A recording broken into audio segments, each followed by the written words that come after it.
மேஷராசி நண்பர்கள் அனைவருக்கும் வணக்கம். பிப்ரவரி மாதம் ஒரு அருமையான மாதமாக மேஷராசினருக்கு இருக்க போகின்றது. இதற்கு இரண்டு முக்கியமான காரணங்களை நம்மால் கூற முடியும். ஒன்று, ராசிநாதனான செவ்வாய் 10ஆம் வீட்டில் உச்சம் என்னும் நிலையில் இருக்க போகின்றார். 5 தேதியிலிருந்து அவர் உச்சம் என்னும் நிலையில் இருக்க போகின்றார். மாதம் முழுவதுமே அவர் 10ஆம் வீட்டில் தான் இருக்க போகின்றார். அதற்கு முன்பு 1 to 5 தேதி வரை, அதாவது இப்ப நான் இதை ரெக்கார்ட் பண்றது ஞாயிற்றுக்கிழமை இல்லையா, இன்னைக்கு என்ன 28 தேதி, 28 தேதியிலேருந்தே அவர் வலிமையாக இருக்கின்றார் தான் நம்ம எடுத்துக்கணும். ஏன்னா உச்சமாக இருக்கும் கிரகத்தை விட உச்சத்திற்கு மிக அருகில் இருக்கக்கூடிய கிரகம் மிகவும் நல்ல பலன்களை வழங்கும். சோ இப்பொழுதிலிருந்தே உங்களுக்கு நல்ல பலன்கள் நடக்க ஆரம்பிக்கும்.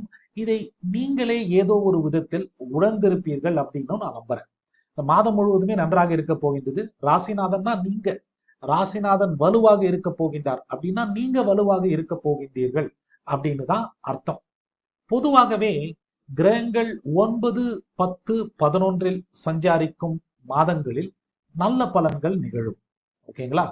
யோக கிரகங்களாக இருந்தாலும் சரி, அவயோக கிரகங்களாக இருந்தாலும் சரி, பிரச்சனையான நிலையில் இருந்தாலும் சரி, பொதுவாக 9, 10, 11 ஆகிய இடங்களில் இருக்கக்கூடிய கிரகங்கள் நல்ல பலன்களை கண்டிப்பாக வாரி வழங்கும். இந்த மாதம் முழுவதுமே அநேகமான கிரகங்கள் 9, 10, 11 சஞ்சாரிக்கின்றன. இது ஒரு நல்ல விஷயம் அப்படின்னு எடுத்துக்கொள்ளலாம். 2 கிரகங்களுக்கு குருவின் பார்வையும் இருக்கின்றது. 9 இருக்கும் சுக்கிரன் மற்றும் புதனுக்கு குருவின் பார்வை இருப்பது உங்களுக்கு ஒரு நல்ல விஷயம்தான்.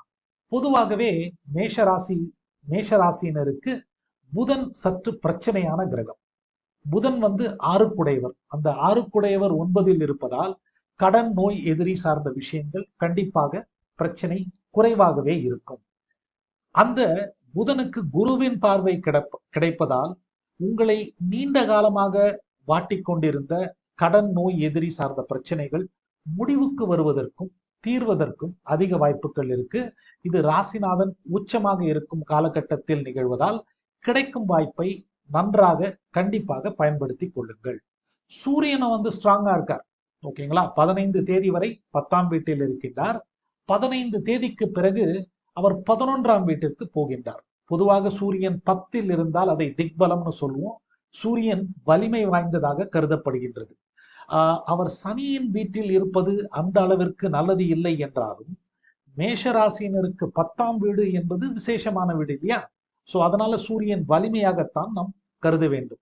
இன்னொரு விஷயம் பாத்தீங்கன்னா, சூரியனும் செவ்வாயும் விலகி இருக்கின்றார்கள் டிகிரி கணக்கில். முந்தைய காலகட்டங்களில் செவ்வாய் விருச்சிக வீட்டில் ஆட்சியாக இருந்தார். சில காலத்தில் 9ஆம் வீட்டில் இருந்தார், 7ஆம் வீட்டில் கூட இருந்தார். ஓகே, அதெல்லாம் நல்ல ஒரு நிலைதான். ஆனால் அத்தகைய காலகட்டங்களில் சூரியனுக்கு மிக அருகில் சென்று அஸ்தங்கம் என்னும் நிலையை அடைந்து விட்டார். ஒரு கிரகம் சூரியனுக்கு மிக அருகில் சென்று விடுவதை அஸ்தங்கம் என்று கூறுகின்றோம். அஸ்தங்கம் அடைந்த கிரகம் தன்னுடைய காரகத்துவத்தை கிட்டத்தட்ட முழுமையாக இழக்கும். ராசிநாதன் அஸ்தங்கமாவது நல்லது இல்லை. எந்த கிரகமுமே அஸ்தங்கம் ஆகக்கூடாது. அதனால்தான் ஜாதகத்துல, ஜனன ஜாதகத்தில் அஸ்தங்கம் அடைந்த ஒரு ஜாதகத்தை ஒரு அந்த அளவுக்கு ஒரு லக்கியான ஜாதகம் அப்படின்னு நாம் கருத மாட்டோம். ஓகேங்களா?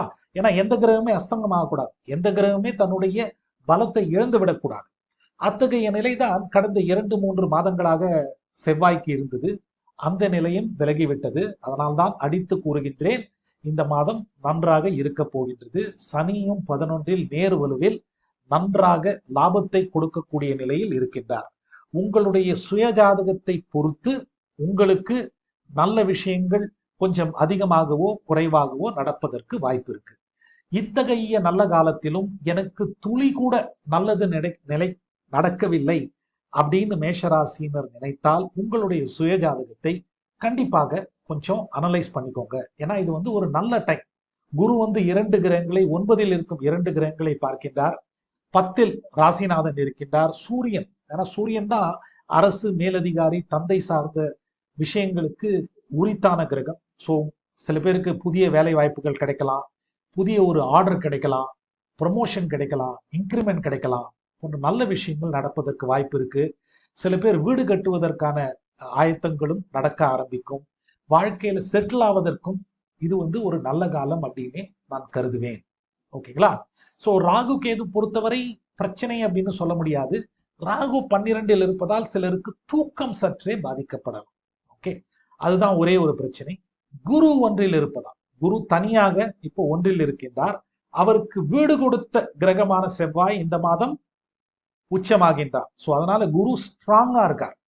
சோ இதனால என்ன ஒரு விஷயம்னா, குரு ஒன்றிலிருந்து 7 டைரக்டா பார்க்கிறார்.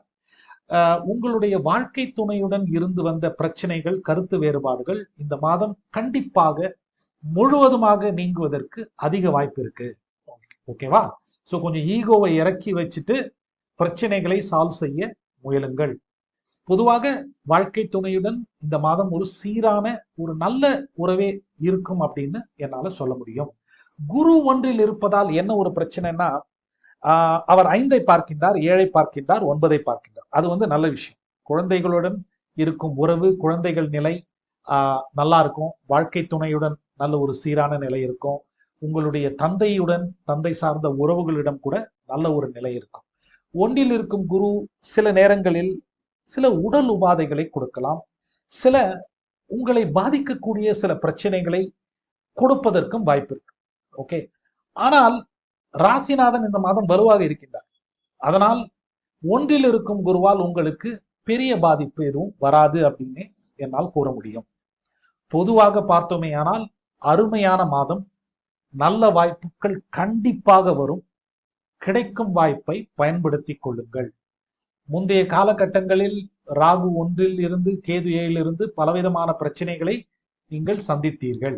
ஓகே, ராகு விலகிவிட்ட போதிலும் எதிர்பார்த்த அளவுக்கு நன்மைகள் மேஷராசினருக்கு நடக்கல. ஜனவரியில தான் கொஞ்சம் நடக்க ஆரம்பித்திருக்கு.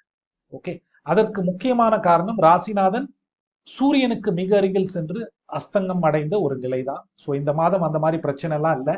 ராசிநாதன் அருமையா ஸ்ட்ராங்கா இருக்கார். நல்ல வாய்ப்புகள் வரும், முன்னேற்றங்கள் நிகழும். கிடைக்கும் வாய்ப்பை பயன்படுத்தி முன்னேறுங்கள், செட்டில் ஆகுங்கள். சரிங்களா? நன்றி, வணக்கம், வாழ்த்துக்கள்.